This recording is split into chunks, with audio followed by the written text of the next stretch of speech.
Genesis, chapter 2, verse 7 says, "When Yahweh, God formed the man of dust from the ground, and he blew into his nostrils the breath of life, and the man became a living creature.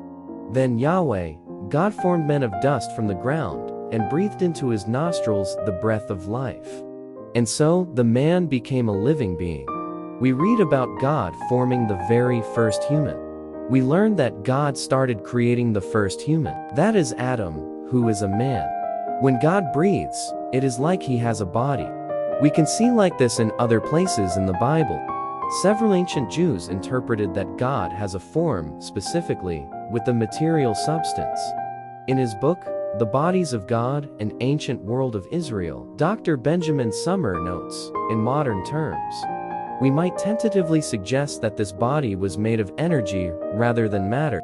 We can term this conception of God anthropomorphic in the most basic sense of the word, having the shape of a human.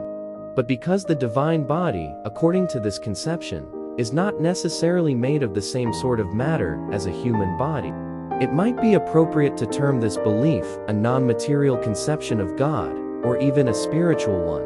Indeed, Yehezkel Kaufman, the greatest and most influential Jewish biblical scholar of modern times, describes the Hebrew Bible's conception of God as at once spiritual and anthropomorphic.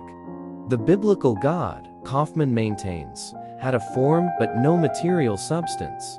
Kaufman's portrayal, we shall see, does not apply to the whole Hebrew Bible, but it aptly captures the peculiar type of anthropomorphism found in many parts of the biblical canon. As one moves forward in Genesis, one quickly arrives at additional verses that reflect the physicality of God. And although some of these verses point toward a non-material anthropomorphism, others reflect a more concrete conception of God's body. We can term this conception material anthropomorphism, or the belief that God's body, at least at times, has the same shape and the same sort of substance as a human body. In Genesis, chapter 2, verse 7, God blows life-giving breath into the first human, an action that might suggest that God has a mouth or some organ with which to exhale.